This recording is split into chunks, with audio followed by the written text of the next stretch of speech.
Detroit, we have inspired the world through our fashion, films, TV shows, and especially music. Whether you call us Motown or the Motor City, we are the culture. Detroit welcomes you to the Culture Conversations podcast. AT Network presents the Culture Conversations podcast. I'm your host, Anthony E. Thompson II. Today, y'all, we have a special guest. I just want to say a true Detroit player, R&B goddess, thank you. Our girl Beth. We're going to get a claps to Beth. What up, though? Yeah, we love it. I also want to say, am I correct? But if I'm not, don't correct me. Okay. 4-time Grammy nominee. Considered. Nominee. Okay, I'll take it. I mean, I tell the truth because, you know, Yeah. some people take the consideration and they say nominee, but The fact that they're talking about you. the consideration is huge. Huge. The thousands of people that you have to go through for them to even look at your stuff and consider you. I'm honored for that. Some people don't even ever get on the ballot. That is correct. So you're super blessed. I am, and in Billboard magazine and everything, so I'm grateful. Oh, I know about the Billboard. I'm so grateful. Oh, yeah, I know I'm about excited. that. Yay! Yeah. You got to celebrate yourself. I agree. You have a dope team. Let's talk about your team. I love it. I started out without a team and always wanted a team. And I really worked so that I would have something to manage, something to have a team for. Something to manage. Beautiful. Right, because people want a manager, right? Yeah. I want a manager. It's like, what are they managing, right? So a lot of it I did by myself. In the very, very beginning, it was just me. And then it was me and my husband. And then it was me and my friend Lola. So we kind of did the grassroots until I started putting out music.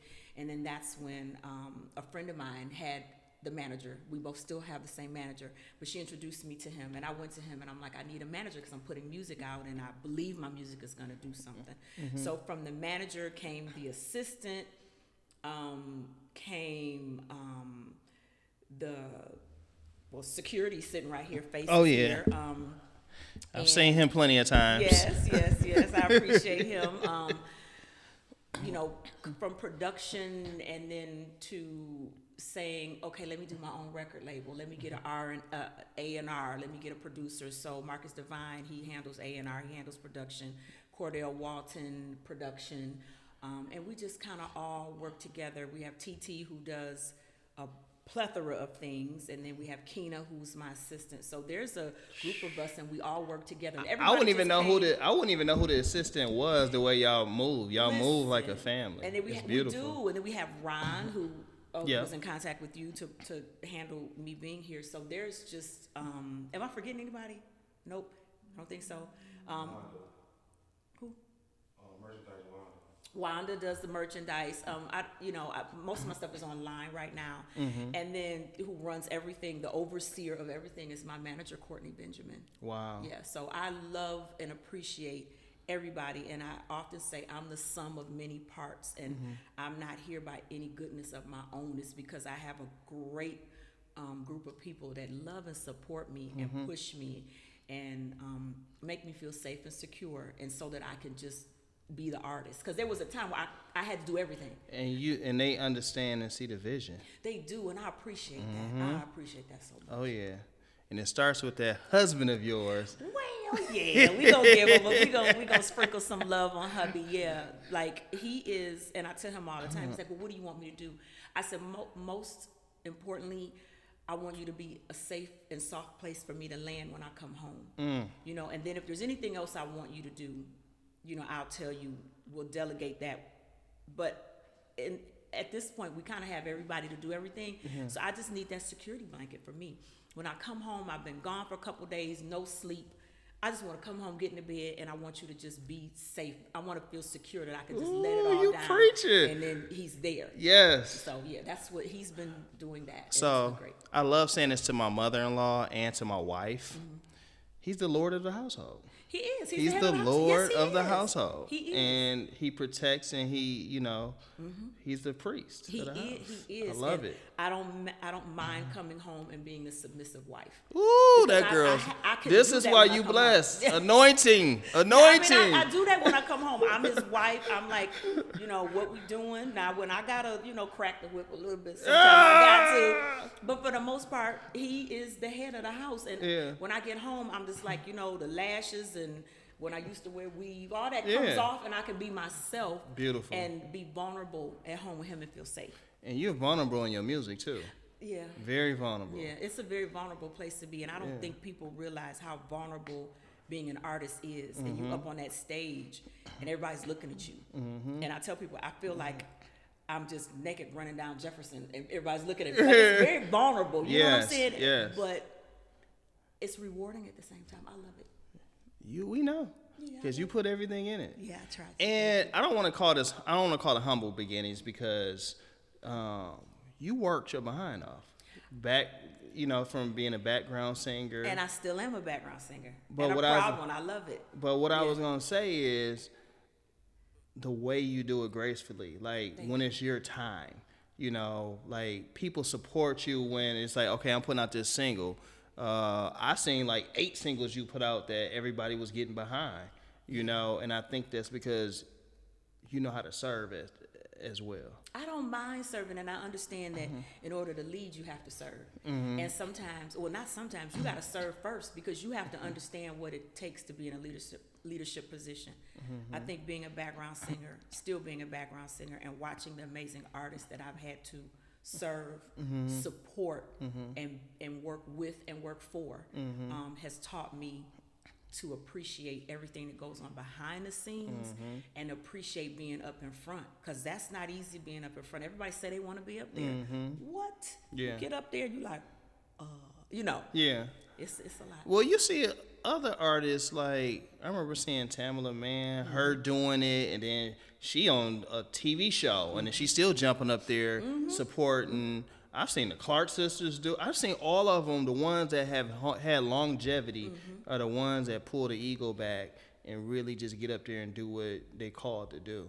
So I've seen you moving in that same light. Thank you. So it's wonderful. There's no place for ego.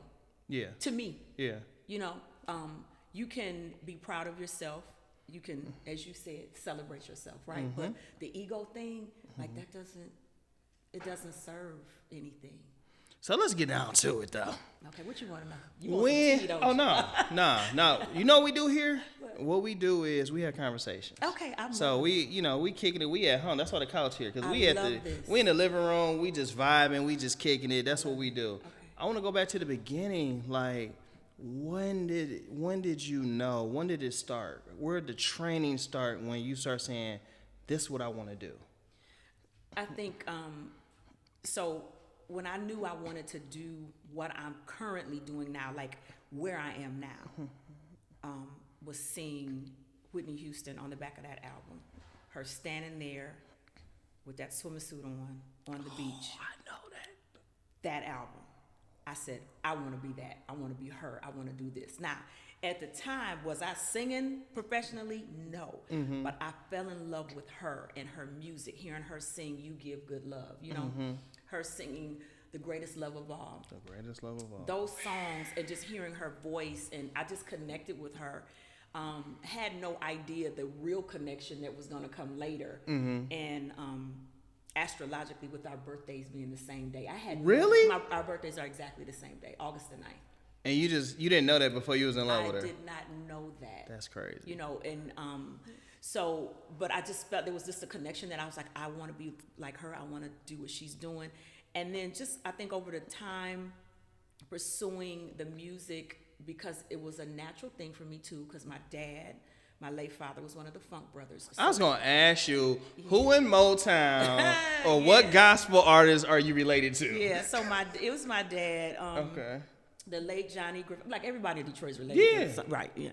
So but everybody can't sing. Everybody cannot, but we all have it in our blood. That's the crazy thing. Like everybody in Detroit is related. Willie John is my relative. I got plenty of people. Everybody is something. Now you may not have gotten the, the same talent. Yeah. But you're still in the arts, so you Yeah. get it. But I think just wanting to singing in high school, singing in junior high, wanting to do it, getting in bands. I had extreme stage fright. It was crippling. It was bad. So those that know me from back when I couldn't sing, I could sing, but I couldn't even get it out. Like, it would make me physically ill. Like, I'm talking about, I sang at somebody's wedding. My friend, she's still my friend to this day, and they were literally calling 911 because I passed out. What? Like, it was, I had anxiety. So, you know how people are having anxiety? Like, I had anxiety to where I was breaking out in sweats. I was passing out, but I wanted to sing so bad, and I don't know what it was that was trying to keep me from doing it, but I was determined to fight through it. So those that see me on a stage now, they're like, oh my God, because I remember when she was passing out. So did you always have to sing with your eyes closed? Was that the comfortable space? You know, You didn't want people looking at you? I was insecure. I was severely insecure. I didn't know myself. I didn't know who I was. I knew I wanted to sing. If there was nothing else, I just knew I wanted to sing. But I wasn't confident with who Beth was. I wasn't confident with who Beth could be. I wasn't confident with if I even knew how I was going to get there. Like, it was just a ball of confusion in my head. When I started to realize what the problem was, then I was like, oh, okay. So you got an insecurity problem, so we're going to have to get secure. You don't like how you look, so we're going to fix that. Like, I just got a checklist of the things that I identified. So many women deal with this. It's yeah. crazy. Like, I still deal with it. Wow. I still deal with it. I just know how to handle it now. I don't think problems ever go away. It's just how you manage them. My wife told me about growing up, how she was insecure in certain things. I'm like, you're gorgeous. How? Like, how? It's not about what the outside sees. It's about what you feel on the inside. And if you are identifying with superficial things on the outside, and you don't think you feel or look like that. So I think the first thing to do with anybody is to identify what it is about you that you don't like, and then seek help for it. If you don't like how you dress, go to somebody who you like how they dress and ask them for some help. And I always tell people, you think God made a mistake on how you're supposed to look? That's a hard question to answer, because some people are gonna be like, yeah. No, or some God people has gonna say made no. God has made no mistakes. And he hasn't, but it's your perception, right? Yeah. So I think I just worked on those things, and then just progressing and getting enough confidence to say, hey, I want to sing professionally. This is what I want to do. The only thing I ever aspired to do, I think I wanted to sing, but I was confident and okay with just doing background. So I went to Mike Powell, the legendary Mike Powell, right? Yes. And told him, I said, I just want to be a background singer. Can you just help me do that? And he put me on a couple projects and introduced me to Aretha Franklin. And yeah, that was crazy. Wow. And my dad Hold on, actually, you got to go back. You don't act like you ain't just say the Queen's well, name. I'm good, but it's a story. It's a story to it, and I'm not trying to just drop names and go through. But I go to Mike, and I'm like, Mike, I want to sing background. If I can just sing background and get on a big stage with the lights and stuff, I'm good, right? He's like, okay, I'm gonna take you to a couple people. Well, a couple people was Aretha Franklin and Anita Baker. Oh my God. But before that, he puts me on Yolanda Adams' album. So 3 goats. right. Okay, so he called me. He says, I want you to come to the studio and sing on this album. Let me just see what you can do. He has me demo 5 songs for Yolanda Adams. And then I think 3 or 4 of them they actually kept for her album. And he was like, all right, you cool. I'll take you to somebody else. So the somebody else was Aretha Franklin. This was back when the Super Bowl was in Detroit. It was a minute ago. 2008. Yeah. We were just talking about the other day how black people say a minute, but a minute is a couple of years for us. So it was a minute ago. He takes me to her, walks me up to her. She's in the studio. We were at Harmony Park Studios, which is now Been closed, there. right? I've been there a bunch of times. Right. So he takes me there. We're standing in the lobby, and he's like, Aretha, I want you to meet Beth. She's a great singer. I think she'll be a great background singer. She looks me up and down, and I'm standing there. I'm like, oh my God, this is Aretha Franklin. Now, I've never met Aretha Franklin, but I've heard about her because she was friends with my dad. So Did you tell her that? Well, I did. Okay. So he's like, I think she'd be a great background singer. And she said, have you ever been on the road before? And I said, no. She said, well, no, I can't use you. I don't want to be the first one to take you out on the road. She said, but I'm sure you can sing. And I said, well, you knew my dad, Johnny Griffith. She said, yeah, girl, I knew your daddy. That was my friend, and that was my first keyboard player on the road. So I'm thinking my dad used to talk about Aretha Franklin all the time. And I'm like, yeah, right. Mm-hmm. So she, like, co-signs the story. And I'm like, oh, my gosh. She says, you know, I think you're probably great, but I don't want to be the first person to take you on the road. The road is a lot. Mm-hmm. I don't want to do it. I said, okay.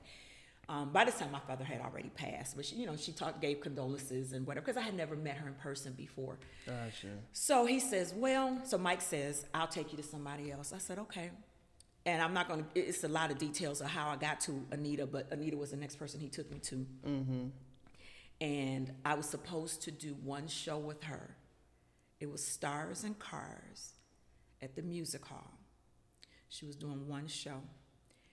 She had some singers, but she didn't want to use them anymore. And she called Mike and asked him for some singers. So he picked me and 3 other girls. Uh-huh. And that turned into a 5-year gig. Wow. So that was wonderful for me. Yeah. I learned just everything from her, just watching her. Traveled all over the world. It was amazing working with her. Mm-hmm. From there, I met Kim, who I currently work with. That's when I met you. Right. That's when you got with him. Yeah. Yeah, I've been with him for maybe 10 years. Mm-hmm. And then I met him on the set of Sparkle, when they filmed Sparkle in Detroit. Right downtown. Right downtown. I was on set. Which is with the last Luke and all them. film that Whitney Houston did. Yep. So I met him, and from there, he hired me. Well, I talked to him again after the set, or after filming, and then so I've been with him, and then from him, led to Najee and the OJs and all that kind of stuff. So, yeah, that's kind of like how it's just been a chain reaction, but it just started with me wanting to do this, identifying what was holding me back, and just saying I'm gonna push forward and do it. And I love doing background. Those years were such fun times. Like Detroit was really, we had Sparkle, Transformers. We had a bunch of movies going on. Because I did like 3. Yeah. I was on all the sets, and we was having so much fun. And then poof, it was gone. Don't remind me. It was just gone, just like that. It was an amazing time. And we're fighting tooth and nail to get that credit back and get it back. Fighting tooth and nail. And it needs to come back. Yes. And the way that they're rebuilding our city, I think if the producers were to come back and see, and some of them, because they still film stuff here, like the Beverly Hills Cop, they did a little stuff here. Did some things, spot shots. But they're building up Detroit so much, and there's so much talent here. So much. I mean, it's still, the essence is still here. It went anywhere. So we did, like I always say, in entertainment, we are some of the hardest working people. We are. Not just in the physical sense, but we have a heart for this work too. This is an entertainment city, even though we're the motor city and we're known for the cars. There's a lot of talent, and the talent is from the heart here. Well, I was gonna say it's almost like, I don't want to put us in the category of saying blue collar. But we are. Yeah, I don't feel like the people here that work in the industry are uppity or I'm too big to, you know what I'm saying? I mean, some are. But not the majority. Not the majority. I think it's everybody. It's like less work. Less work. They want They want the opportunity. And the sad thing, I think, is there's so much talent here. A lot of times you have to leave and then come back. Yeah. So I'll say the ones that don't live here anymore, but the ones that stay here generally be pretty. Yeah. Yeah. The ones that stay in the atmosphere. Yeah. So, but now you have some wonderful. I mean, I know you have a million stories. I do, and we don't even have. But you've been on TV before. I have. You were on The Voice. Yes. Talk about The Voice and that experience. So, that was life-changing for me. Okay. That was something I didn't want to do. That was something I said I was going to never do. And I did it, and I'm glad I did. I think it trained me. Did you stop saying you'll never do things now? I still say that every once in a while. And my husband will tell me, quit saying what you're not going to do. It trained me for where I am now. Mm-hmm. Like the long hours, the cameras, the lights, the intentional work that you have to do. You have to be intentional when you're performing. Yeah. And I still work on that. Gotcha. That show was very precise. It was very time driven. It was very, down to the wire. Mm-hmm. That show and Dancing with the Stars, both of those, I did both of those shows. Yeah, I know about and they're that. just, you can't. I ain't even know you can move like that.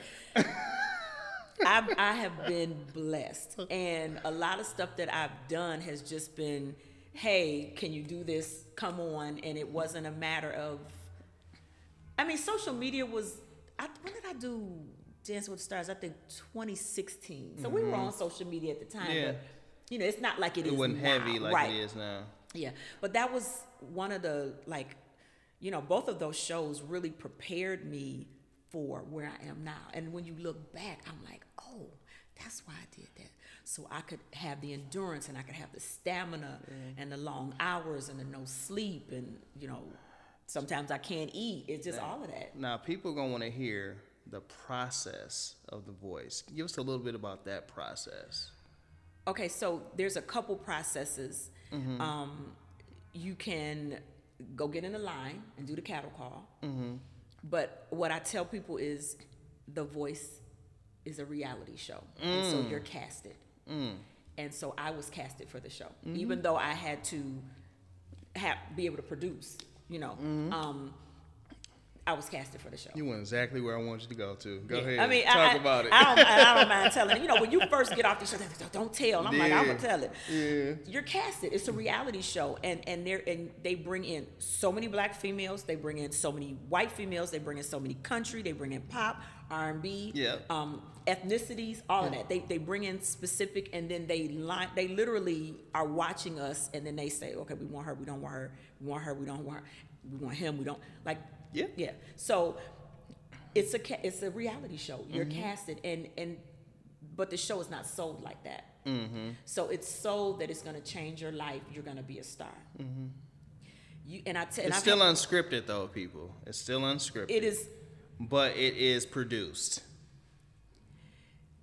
It is slightly unscripted. That's what I'm saying. There's a script. Yeah, but there's a script, and so let me say there's parameters in which they give you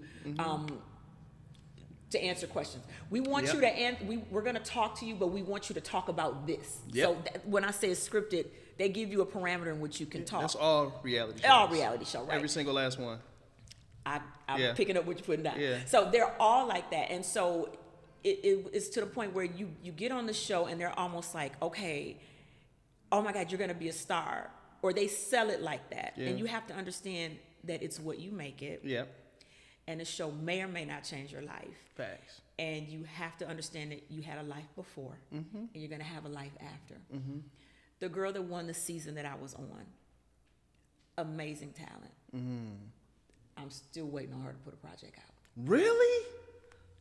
Jesus Christ. There are other people on the show that came off with me that we got voted off that we feel was too soon. That reminds me. And we're doing so much more than the person who even won. You remember when Ruben Studdard won? Absolutely. He didn't win. He came in second, didn't he? He did not win. But he became the most popular. So it's about first of all, what your destiny is. Right? Yes. Okay. Absolutely. So that's the main thing.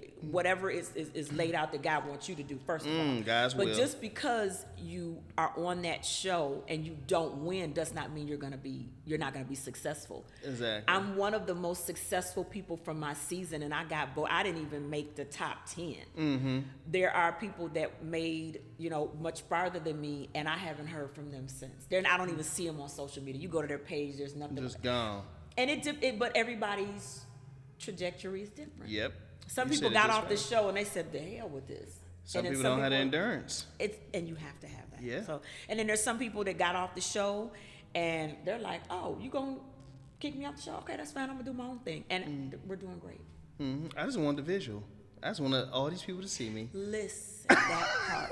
I made it on TV. Tell them. I just need all these viewers. And them SAG checks was coming in. Yep. I'm good. So it's all good. Yeah. Yes. Which I have to say thank you to Dancing with the Stars because that made me SAG eligible. So by the time I got to The Voice, I'm a full-fledged SAG member and they have to pay me like SAG. Mm-hmm. I'm not just a contestant on that show. You got a rate. Listen.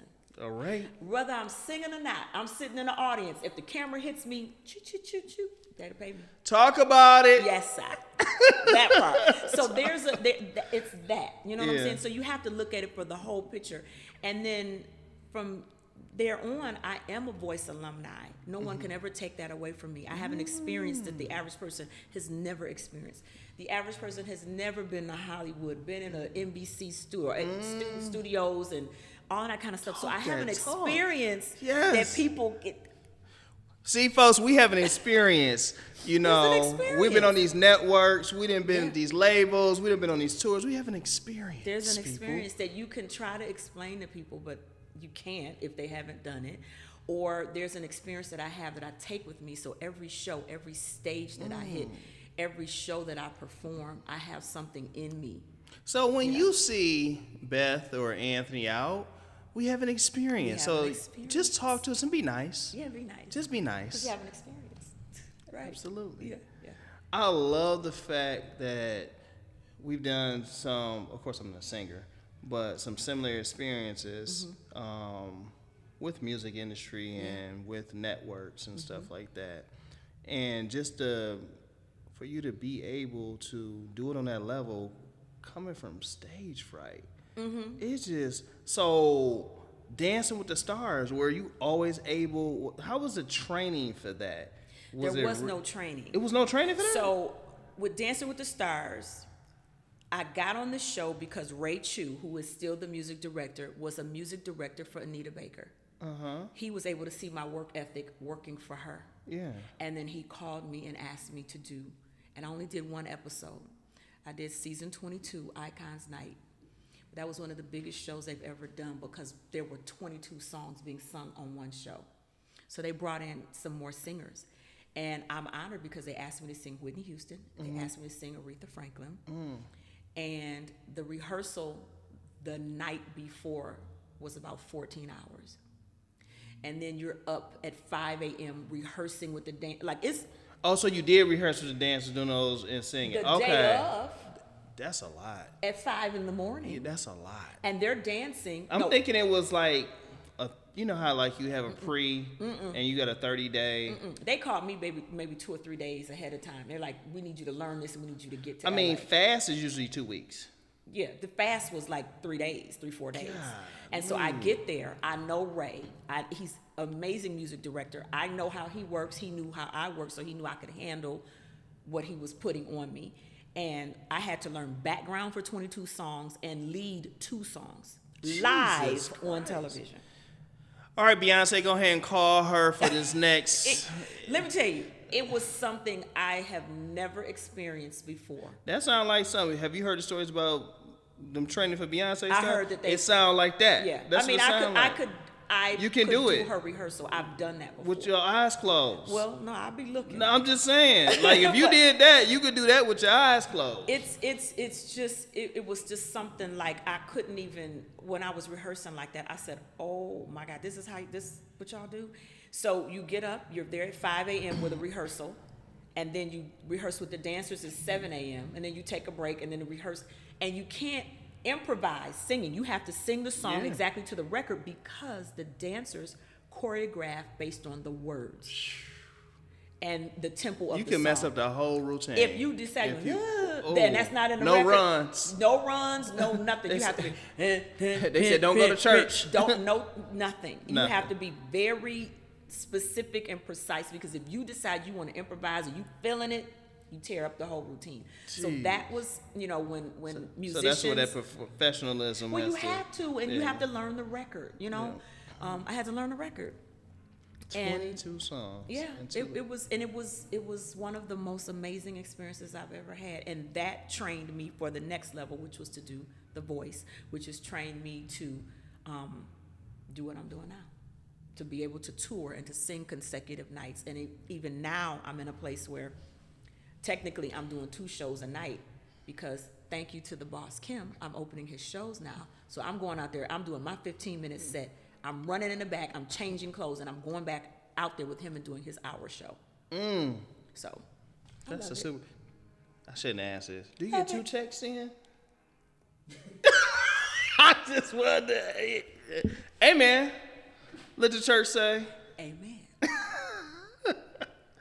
So, when you gonna prep to start doing a little TV? When is the acting gonna get going? When the phone rings. Oh, so you with it? Oh, I'm with it all day. Oh.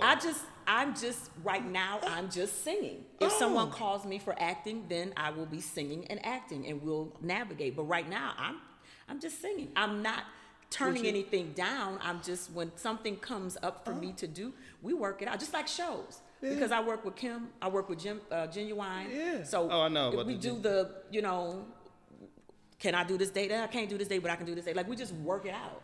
So you would like act on something being produced and be an EP on it too, then, right? Yeah, I mean, if we what has to happen is, if something presents itself to me, then we take it to Courtney, and we look at it. I already thought about you on the project I'm working on. Oh, so well, I'm gonna be thank you. sliding. Something sliding your way. way. We look at it, and it, as long as it makes sense, then we try to work it out. We're gonna be shopping something. Yeah. Because he really wants me to act more. Our whole team would be shopping something together, since we both have teams. Let's go. It's already written. Okay. Well, thank you. Thank you. So yeah, I'm looking for that for 2025 to just expand. That's when some we're more filming it. Perfect. And to do some more stuff. I mean, that's been my thing. Amen, Lord. Amen, Lord. Amen. Yeah. Shot right here. Yeah, I'm just in Detroit. I'm open to work. I'm open to grow Beth, to grow the Beth brand. One of the things I really want to do is tour in 2025. Do some more. Build my show and do those things. Like, I love the whole aspect of it, like the behind the scenes. Like, even though I'm not looking at the cameras, I know the cameras are there. I know the camera guys are there. Like, all of that, I love all of that. Me too. I love all aspects of it. Yeah. Beautiful. So who's your stylist, girl? Who be getting you right on the stage? Late night online shopping. You do it yourself? Yeah. Oh. But I do coordinate with Lola George. She started out as my first stylist. If I have a question and I'm like, I don't know if this works, then we'll come sometimes, or she'll shoot me a look. But more so now, it was one thing when I was just doing background, but now that I'm doing my own set, the outfits have to make sense for me with my movements. Yeah. So I'm looking at stuff like, what is this made of? This is not gonna give. If I throw my arm this way, I don't want to do the arm like this. I have to do the arm like that. You know what I'm saying? So it's all of that. So I just kind of look at, what I like. Real artist. Yeah, and just have to figure it out. Yeah. That is beautiful. Thank you. So who are you? Is it some youngsters? Because you have your record label. We're going to talk about the record label. I do. So how many artists are you working with now? Do you have signed? Who are you? Is this yourself? I'm the guinea pig, and I'm working it out. Because I don't want to sign somebody, and I haven't figured this thing out yet. And it's a lot more. You can sign somebody while you mentoring them and getting them ready. But they're protege. I may move into that. My life didn't permit that. My life didn't permit that, and so now I may have a little bit more time to do something. I'm gonna throw something out there to you. So, because I'm a business guy, how I would look at this, and this is for husband, pick this up too, because that's my guy. So, I would personally look at who my background singers might be. Okay. You can even do an audition. Let them win a contest to be a background singers and get signed to the label. And then as you're taking them with you and you're teaching them the game and you're building them, are you in my brain? Also, that's already. Remember, I came in the industry at 12. That's already. We've already. Oh, okay. Yeah, that's what I said. You in my brain. Like, we've already. Cool. It just hasn't. The vibe is there. We just haven't. Done it. Okay. We just haven't done it, but definitely I'm looking at. All this is confirmation singers from the Lord that you need to get the move. I'm looking at background singers because what I do want to do, definitely, is some of the blessings and doors that have been open for me. I want to extend them to somebody else. Like I was just talking to somebody the other day, and was explaining to her that I'm thankful that KEM is allowing me to open his shows, sharing his platform with me. There's a lot of artists that don't do that. Yes. There are some that do, because you hear the stories of how Luther Vandross was discovered, and even Genuine, how he was discovered, you know, working with Aaliyah and all these, and Tank, you know, all that circle. So I understand that there are some artists that do that, but there's a lot that don't. Yeah. But I want to do that for somebody because I know how hard it was for me to get to this point. But again, you have to have something that's worth putting out there. It's funny you mentioned Genuine. He used to be signed to Epic. Okay. And was it Epic or Columbia? I think it was Epic. Now, I don't know, but my aunt used to work for Epic, and I knew Genuine since I was a little bitty kid. Okay. I've been on the road with them. Okay. And then Tank. He's such a nice guy. Yeah, and then Tank was signed to Atlantic, and so I've done tours with him too. Okay, when he was signed to yeah. Atlantic. So cool dude. Tank a little, you know. I've never met Tank, but he wild. But Genuine, Mr. Elgin, he good people. Oh yeah. And just you know, and his management, Terrence, they're just great. His singers, we just have a great time together. And in conversation, he was telling me, he was like, I heard you say, well, I opened for him at the soundboard last year. Love the soundboard. And that's where his management and him heard me, and they were like, what you about to do? And I was like, now they said, you want to come on the road with us? I'm like, yes. That's how I go. And I love you hear it. stories like that, but that's what happened. And shout out to Marcus Divine, because he MDs for Genuine. So he took me to them. He said, I've got somebody I want you to hear. So it kind of happened like that. But they didn't have to say yes. They didn't have to give me the opportunity. Girl, you about to get a lot of yeses. A lot of yeses coming. I received that. Thank you. But you have to put yourself out there. Yeah. And then you also have to, again, have something to manage. I tell people all the time, or I tell artists, you got to have a show. You can't just get up there and say, all right, my next song that I'm going to sing is, if you do that, it needs to have a flow. You got to have a show. How many songs starting out do an artist need to have in the can to do a show? Is it 4 songs? It depends. What do you think? So if I'm picking my MD's brain, depending on the type of song you have, because in 15 minutes, we're talking R&B. I do 5. You do 5 songs in 15? But it's a medley. Oh, you're doing a medley, okay. But usually I think people do 3, maybe 4. And it depends on if you're gonna do the entire song. Yeah. But I think and I like what I do because you got them out their seats. Well, if you're doing a medley, you got them moving. love it, and I'm doing original. Yeah. And that's the thing. So first of all, you gotta have some good music. You gotta get some good producers. I open up with a song that people know. I open up with Shaka Khan, Ain't Nobody. People know that. That's my intro song. And then I go into my original music. And what I love is that when I start out and I come out, a lot of times people, you know, they'll see me on the flyer, but then they're like, who is this? Let me see what she talking about. I came to see Kim. And by the time it's over, they your fan now. They're either giving me a standing ovation, they're clapping. I'm looking at my social media.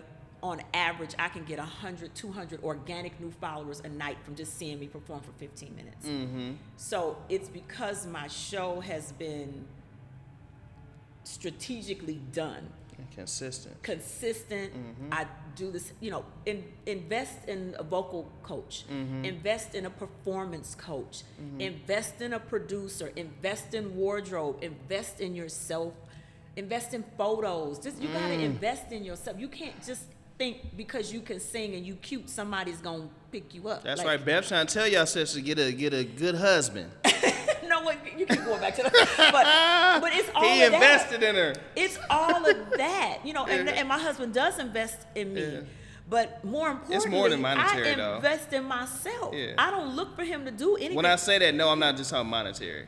Yeah, okay. Well, yes. Okay. And I think, you know, it's just you gotta. It's more than just singing. It's a whole thing. Oh yeah. And I just want people to know that it's a lot of time. You're gonna get some no's, but you're gonna get some great yeses. And if you can see past the no's, and if somebody tells you no, sometimes ask them why. Because it may be something you need to correct. Oh, that's a good one. That's great advice. when you get a no, sometimes it's okay to ask why, so that you can use that information to better yourself. Don't get an attitude. They ain't like me. They might like you. Why did you say no? Well, you know what? I think you could work on this. Take those notes and go back to the drawing board and work on it. Especially if it's coming from somebody who is where you want to be. You dropping juice. I've gotten the no's, and I've had somebody tell me no because, and I go back and I work on it. Oh, yeah. So, another question I have. When you go and haven't slept in 48 hours and come home off the road. This past weekend, yes. So, are you doing massages, ice baths? Like, what is it that you're doing to keep yourself to not fall apart? I would like to get more massages. I don't. Okay. But that's on the list. Mm-hmm. I get right in. I come home, I take a hot shower, and I get right into bed. And I normally, like, first flight out, you know how that goes, right? Yeah. So my lobby calls at 3 or 4 a.m. Mm-hmm. After getting off the stage at 11, you get into your room at 12. You know how that goes, right? So I get it, you know, I get home, hot shower, I'm in the bed. I'm in the bed for the rest of the day. He doesn't bother me. He gets the food. My husband takes care of everything so that I can sleep and rest. But when I'm home during the week, I have a trainer, and I'm in the gym. That is dope. And that's what's been helping me. Yeah. And so instead of getting a massage, he'll work me out, and then he'll stretch me. Yeah. And that helps. Yeah. And, you know. Because that's a lot of physical exertion, you know.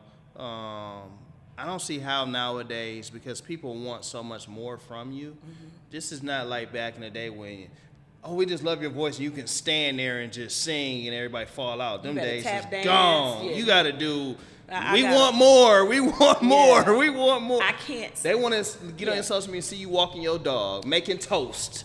I'd be like, come on now. Brushing your teeth. Whatever. They want to see you doing something. Yeah. So for me, the trainer is my massage right now. Gotcha. And me just getting sleep and just trying to stay hydrated. Wow. Like, I'm still kind of tired from this weekend. Mm-hmm. And I fly back out Thursday. So I've just been in the gym and just trying to eat really clean while I'm at home and just rest. Wow. Yeah. So I gotta get back in the gym. I got my eating down pat. Yeah, my eating is coordinate all of it. Mine's been great for over a year. Okay, good. So now it's like gotta get back in. Yeah. I'm a workaholic. It's a thing. See. Yeah. I work hanging out. Yeah, I work a lot. Even when I'm hanging out, I'm really working. And yes, everything is strategic. Yes. Like if you're going somewhere, you scoping it or whatever. You're not just going to, for me to wind down and to chill out, I'm at home. So even all the production I do, I still work 9 to 5. I still work for Live Nation. I still work in operations. So I still this and go to Yeah. So wow, that's a lot. Yeah, so we having a good time. We having a good time out here. Yeah. But we want to thank you for coming on the Culture Conversations podcast. Thank you for having Beth, me. you dropped some jewels. We can't wait to see this label just grow and flourish. I received that. Thank you. And real soon you're gonna be getting that email from me because we're gonna need you to come tap in on this show. Okay. So yeah. But, I would love to. Thank you. But everybody, make sure you tune in to the Culture Conversations podcast, brought to you by AT Network. We got Beth, and we Detroit to the world. What up, though? What up, though?